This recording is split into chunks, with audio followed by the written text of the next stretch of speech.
we never came across this kind of pandemic problem. Of course, we faced the SARS, SARS, SARS, but we never had, this serious problem. I was in Pampanga during that time. It was a Thursday, and we were about to go home from Pampanga to Manila. So I really was not aware that there was an announcement about it. I was at work at the shoe repair shop here in our local town, and we heard I think it was the 1 o'clock news bulletin on the radio, saying that we were going into lockdown. Previously, I think it was on the Saturday before, the Prime Minister came onto the television and announced that we were moving into a 4-level system. I was in Lesotho when kind of the whole world shut down. So March 19th, I flew to Thailand, and that was probably 4 days before they shut everything down. I was at home most of the time. Even from the first day the whole thing was announced, I was at home. I was in my room. I was already at home because I had just left college and I've been doing a job from home. I was actually in the gym and I had gone for a morning workout, and then, you check your phone in intervals when you work out. So I did that and I realized that all the gyms are shutting down, and I was like, what is going on? Could you give us a brief introduction and tell us a little bit about yourself? My name is Dr. Santikumar Mitei, but just call me Dr. Mitei or Mitei. My full name is too long too. And my Chinese name is Chen Rongshan. And my family is here in Taiwan. I'm an English professor at Hong Kong University of Technology in New Taipei City. My name is EUNICE MALIAO. I'm from Philippines. I'm 30 years old, and I'm affiliated with Philippine Coast Guard. I've been in the service for more than 9 years already. Michael Rouse, I'm from Auckland in New Zealand. Profession, that's an interesting one. I kind of lost my job as a result of COVID.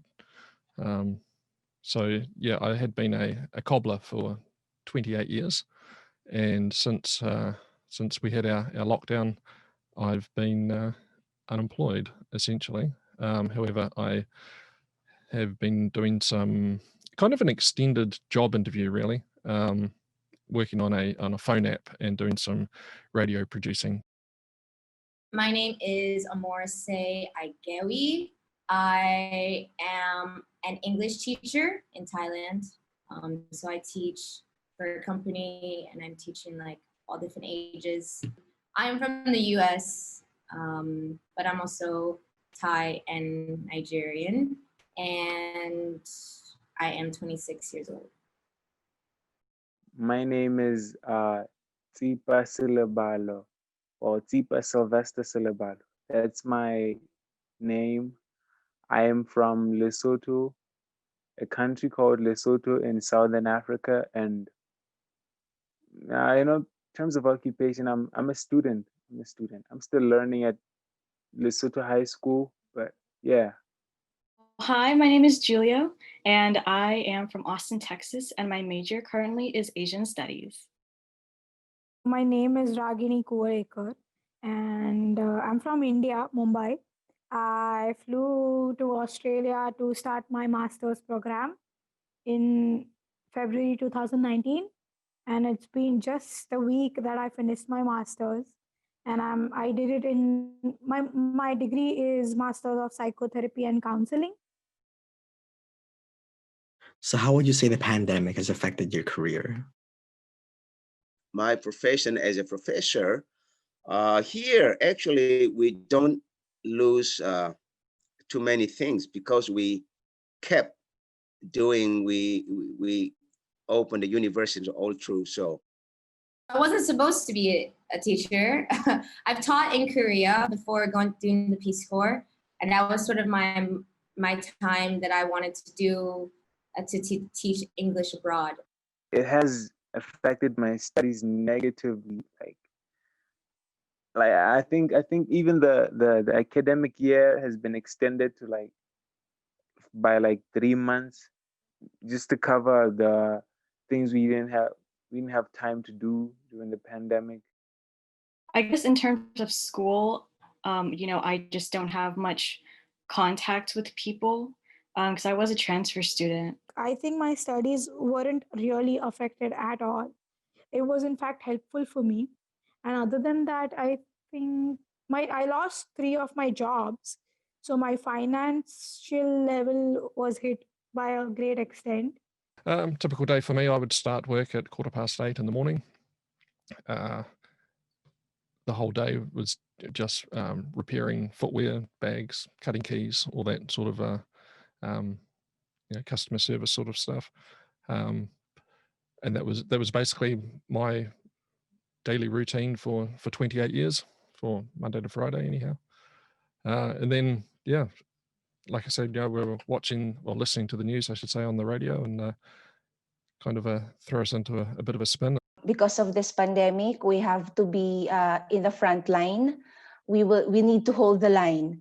We need to be part of the COVID-19 response. So all of the nurses that is not in the Philippine Coast Guard headquarters, we were all recalled. We were tasked to form a group wherein this group will be doing the PCR testing of the Filipinos who will be entering the Philippines, who will be going back to the country.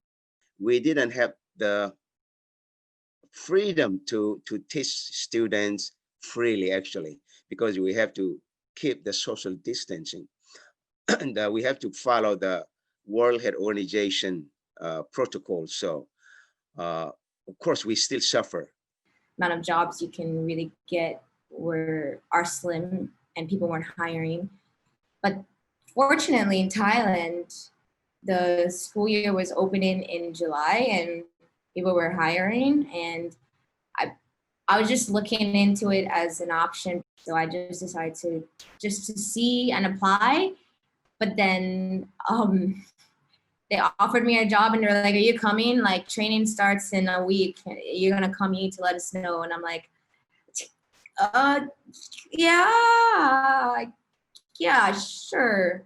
And so like, I think I agreed on a Tuesday, moved on a Friday, and then I started training to teach for this company the following Monday. Being new to this school and not even being able to step foot on the campus, I just don't have any friends really. So I feel like I'm really secluded. And even when I have questions about,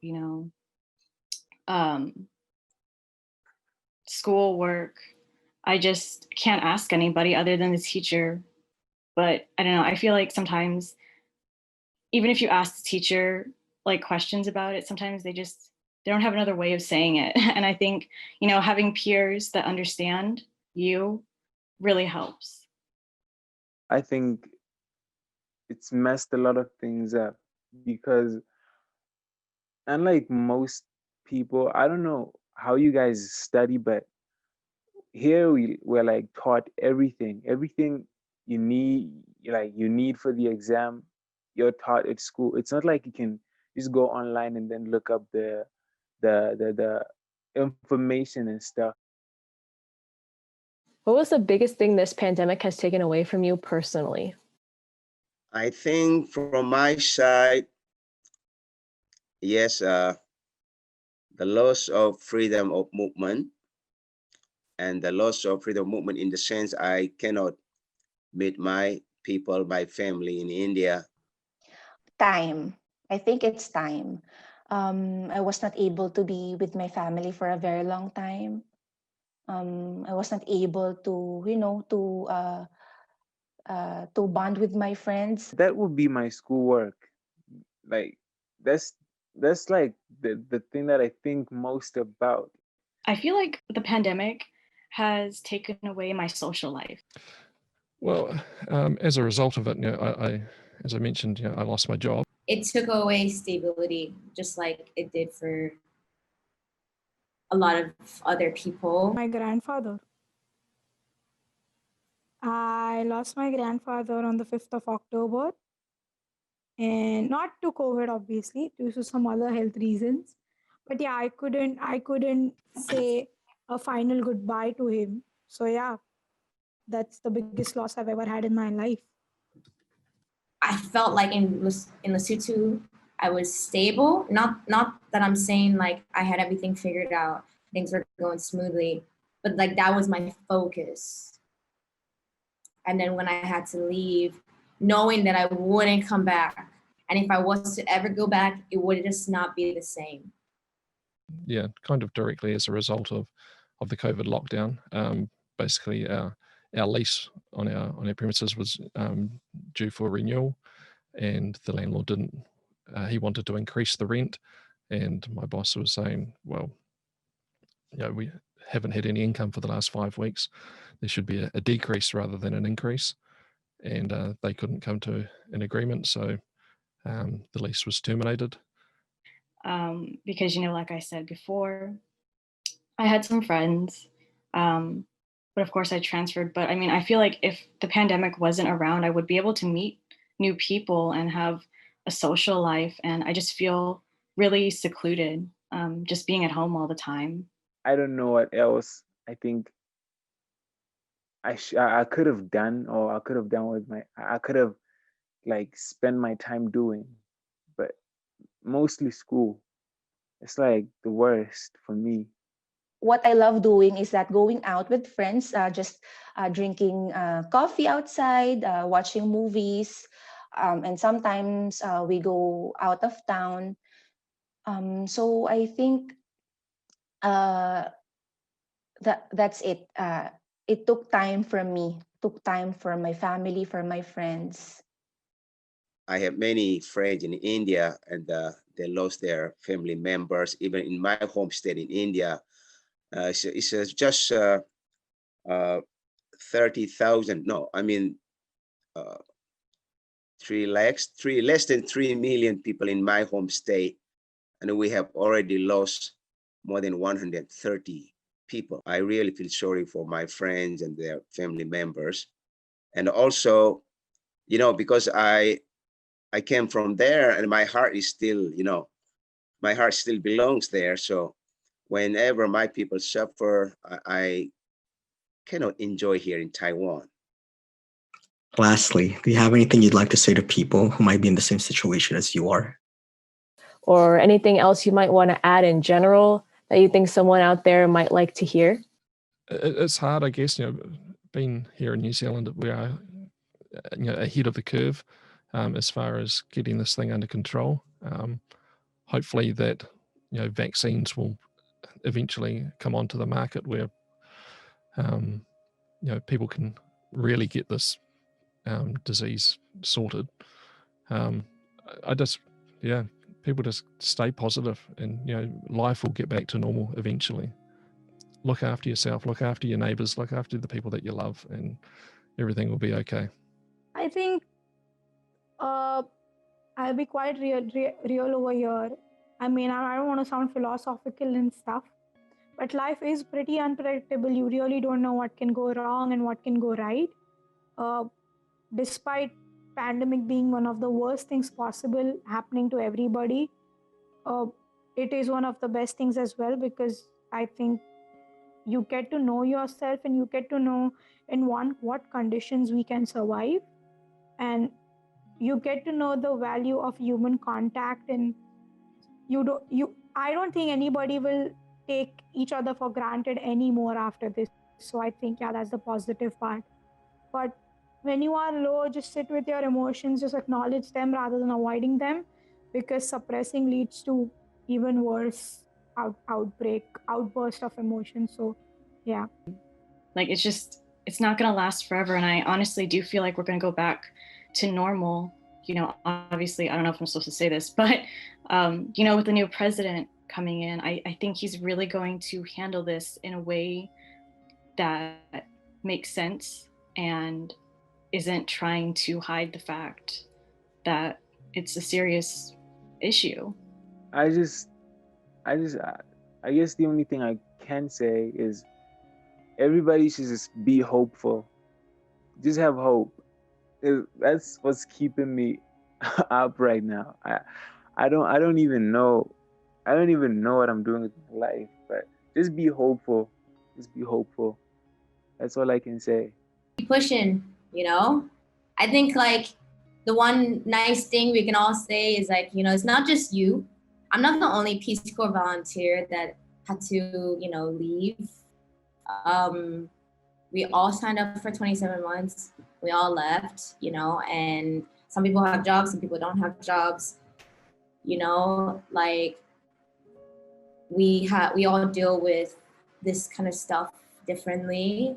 But I think that if we just try to focus on what we have control over, and like, you know, that's all we can do, and just take the time to focus on what you have and what you can do. I think the number one weapon in this kind of situation is that we have to really pray hard without ceasing, because God will always listen, and He knows that He knows what we need without us telling it to Him. So um, we just have to be strong and stay positive, not COVID-19 positive, but we have to look at the bright side. As I just mentioned, you know, life is without trouble. Life cannot be life. So